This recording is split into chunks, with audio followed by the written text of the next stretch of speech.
رشتوں کو روح کا رشتہ بنائیں، وفا کا رشتہ بنائیں، وفا کا۔ کتے کا ذکر قرآن پاک میں آیا ہے، اس لیے آیا ہے کہ اس نے اللہ کے ولیوں سے وفا کی تھی، اسی آیا ہے کہ اس نے اللہ کے ولیوں کے ساتھ وفاداری کی، وفاداری کی تو اللہ نے اس کا ذکر قرآن میں۔ ایک بادشاہ تھا، بادشاہ جو ہوتے تھے ان کے اپنے اپنے مزاج ہوتے تھے۔ اس بادشاہ نے 4 5 6 کتے رکھے ہوئے تھے، اور کتے بڑے بڑے کتے تھے، اور بڑے وہ خون خار کتے تھے، چیر پھاڑ کھا جاتے تھے، شیر جتنے ان کے قد تھے۔ بادشاہ تھوڑا سا کسی آدمی سے ناراض ہوتا نا تو ایک بہت بڑے پنجرے کے اندر ایک بہت بڑا سلاخوں کا گھر اس نے بنایا ہوا تھا، اس میں کتے ہوتے تھے، اور کتے کو جب باندھ کے رکھا جاتا ہے تو زیادہ زہریلا ہو جاتا ہے، وہ زیادہ اس کے اندر کرواہٹ آتی ہے، زیادہ کاٹتا ہے۔ اس نے قید کیے ہوئے تھے، کتے تو بڑے زہریلے تھے۔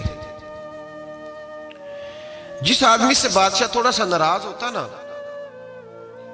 تو وہ کتے کے آگے اس آدمی کو ڈالتا، کتے اس کو چیر پھاڑ کے کھا جاتے، یہ سزا تھی، لوگوں کو پتا تھا۔ بادشاہ کے وزیر نے بڑی خدمت کی بادشاہ کی، 35 سال تک نوکری کی، لیکن ہر سورج نے غروب تو نہیں ہوتا ہے نا، ہر چاند نے ڈھلنا بھی ہوتا ہے۔ اب بوڑھا ہونے لگا، وہ جو مضبوط حافظہ تھا وہ کمزور ہونے لگا، ہلکی ہلکی غلطی۔ بادشاہ مزاج کا بادشاہ تھا، پر نہیں سمجھ میں آیا، تو میں نے کہا کہ لوگ کہتے ہیں ہمیں کام پیارا ہے، چم نہیں، تو رشتہ وفا کا تھا ہی نہیں۔ وزیر سمجھنے لگا کہ اب نہ میں بھی غلطیاں کرنے لگا ہوں تو ایسا نہ ہو کسی دن میں بھی ان کتوں کا شکار ہو جاؤں۔ اس نے بادشاہ سے کہا کہ بادشاہ، مجھے آہستہ آہستہ معذرت کرنے لگا، قدم ہٹانے لگا کہ مجھے چھٹی دے دی جائے، اب میں بوڑھا ہو گیا ہوں۔ لیکن اس نے کہا نہیں نہیں، جب تک میری طبیعت نہیں مانتی تم نہیں جا سکتے۔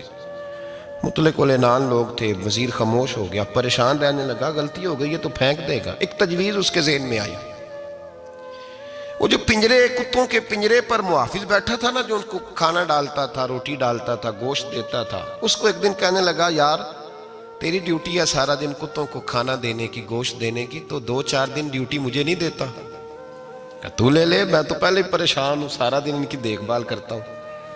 اس نے کچھ تھوڑا سا گوشت لیا، پنجرے کے باہر کھڑے ہو کے کتوں کو ڈالا، اگلے دن تھوڑی روٹیاں لے آیا، کتوں کو ڈالی، 2 4 دن، ہفتہ، مہینہ، سال بھر، جتنا اس کو موقع ملا وہ دن بھر خدمت کرتا۔ بس وقت ایک دن آ گیا، بادشاہ کو کوئی بات اچھی نہ لگی، اس نے کہا اس بڈھے کو اٹھاؤ اور ڈالو کتوں کے پنجرے میں، ساری زندگی یہاں رہا، اسے ابھی تک نہیں پتا چلا میرے مزاج کا۔ جب اٹھا کے پنجرے میں ڈالا نا تو بجائے اس کے کہ کتے اسے کاٹ کھاتے، وہ اس کے پیر چومنے لگے، وہ پیر چومنے لگے، ہاتھ چومنے لگے، چاٹنے لگے۔ تو بادشاہ سامنے کھڑا تھا نظارہ دیکھنے کو کہ چیر پھاڑ کرتے تو خوش ہوا کرتا تھا، خونخوار درندے جیسی اس کی طبیعت ہو گئی۔ جب دیکھا وہ پیار کر رہے ہیں تو بادشاہ وزیر سے کہنے لگا یہ کیا ہے؟ تو وزیر رو پڑا، کہنے لگا تو سیاستدان تھا تو میں بھی سیاستدان تھا، ساری زندگی سیاست کی، لیکن دنیا داروں کے ساتھ رہا تو انجام یہ ہوا کہ مجھے اس پنجرے میں ڈال دیا گیا۔ دیکھ تو بہت بڑا سیانہ تھا اور میں بھی سمجھدار تھا، وزیر رہا، لیکن ہمارا روح کا رشتہ نہ بن سکا۔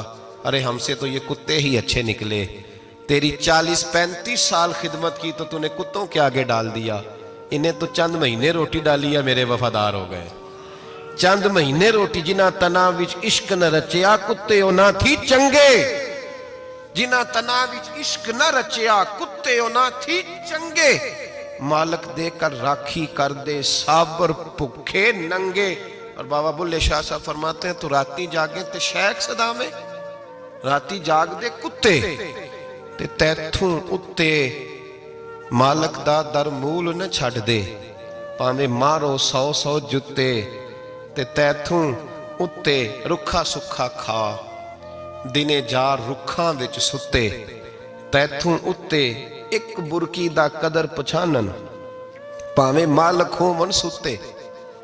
ایک برکی دا اوپر کھڑے ہو کے کام نہیں کرانا پڑتا کہ میں کھڑا رہوں گا تو کام صحیح ہوگا، جاؤں گا تو نہ، ایک برکی دا قدر پچھانن پاویں مالک ہو من ستے۔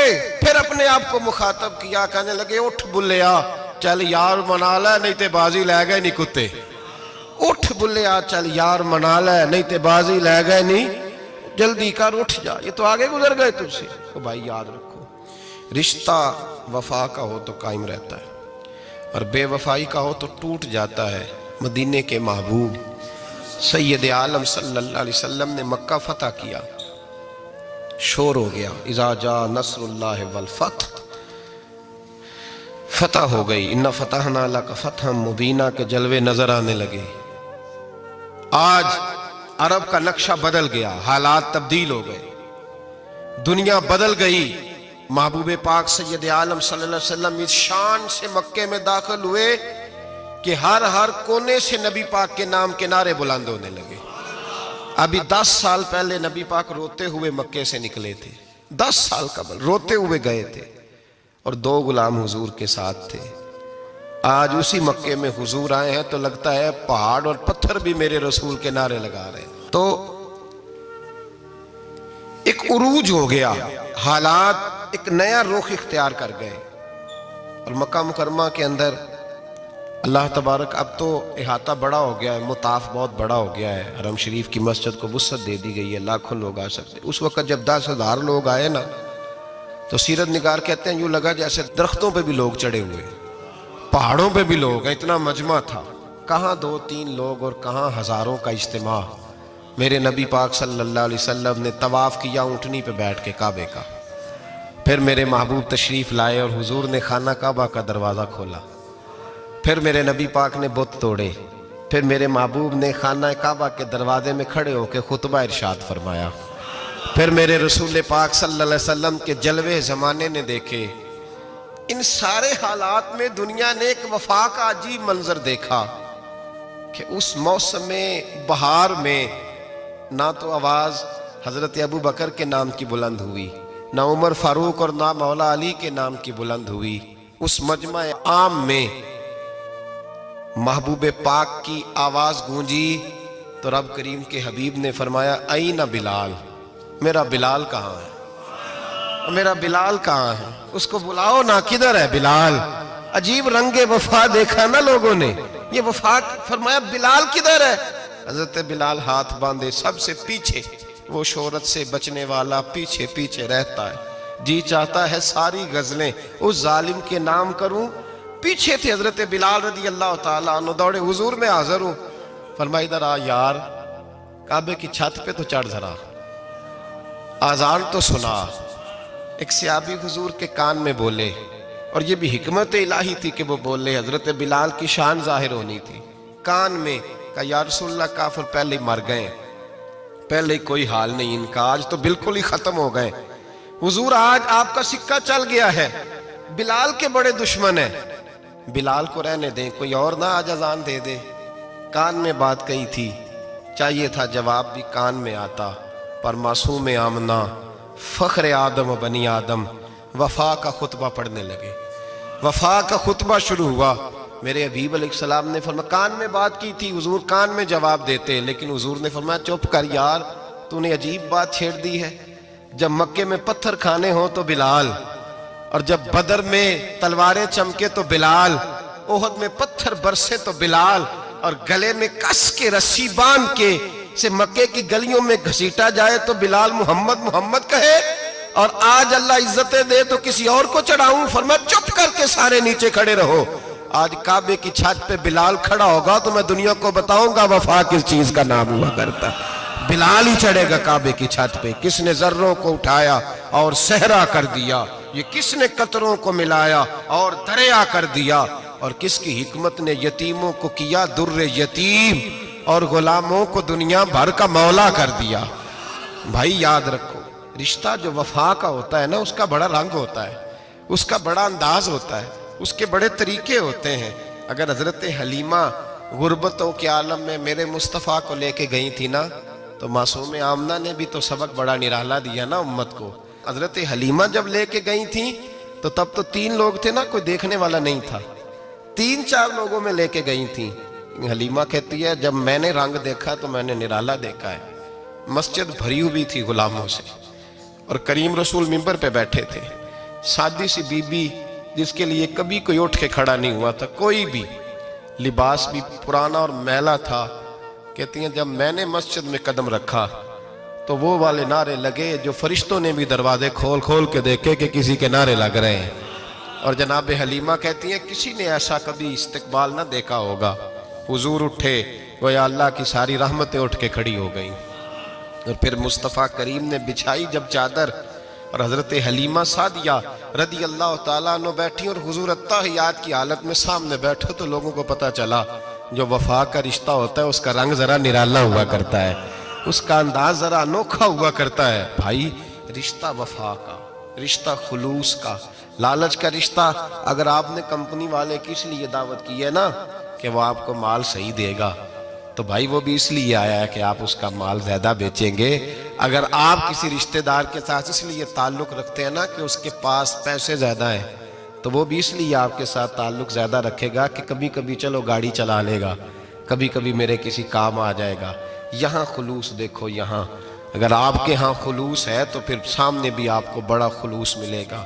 دنیا میں وفا ختم نہیں ہوئی, پر ہم نے وفا کا رشتہ ہی نہیں بنایا, ہم نے تعلق ہی نہیں بنایا, وفا کا تعلق ہی نہیں بنایا. میرے شیخ سے کسی نے پوچھا تو حضور آپ ہاتھوں میں ہاتھ لے کے بیعت کرتے ہیں؟ تو آپ فرمانے لگے وہ تو ادا ہے نا, وہ سنت ہے. لیے تو ہاتھوں میں ہاتھ ہی ہوتے ہیں, لیکن فرمایا جب کسی کو سامنے بٹھاتے ہیں تو اصل بات ہی ہوتی ہے کہ ہم دلوں میں دل لے کے بیعت کر رہے ہیں, ہم دلوں کو دلوں سے باندھ رہے ہیں. اور یہ وہ رشتہ ہے جو قبر کی دیوار کے اندر جا کے بھی دوبارہ کھلتا نہیں, یہ قائم ہی رہتا ہے. رشتے وفا کے پیدا کریں, خلوص کے پیدا کریں, للہیت کے پیدا کریں. میرے نبی پاک سید عالم صلی اللہ تعالیٰ علیہ وسلم نے اس وفا کو آگے پھیلایا ہے. زندگی میں کبھی بھی کسی شخص کے ساتھ بھی تعلق لالچ کا نہ بنائیں, ورنہ آپ ٹوٹ کے بکھر جائیں گے. سامنے والے کا کچھ نہیں بگڑے گا, آپ ٹوٹ کے بکھریں گے. اور رزلٹ کی امید کبھی نہ رکھیں.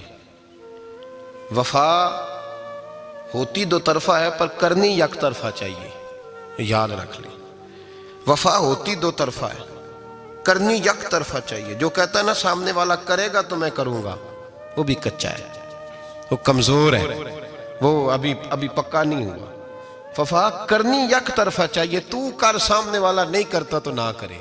تو اپنی طرف دیکھنا, سامنے والے کو چھوڑ, وہ نہیں کرتا تو نہ کرے. اس کا اپنا حضرت امام احمد بن حنبل رحمت اللہ تعالی علیہ, یہ وفا کے عنوان میں بڑی اہم بات ہے اگر آپ کو سمجھ آئے تو. امام احمد بن حنبل رحمت اللہ تعالی علیہ جھیل کے کنارے, ندی کے کنارے وضو کر رہے تھے.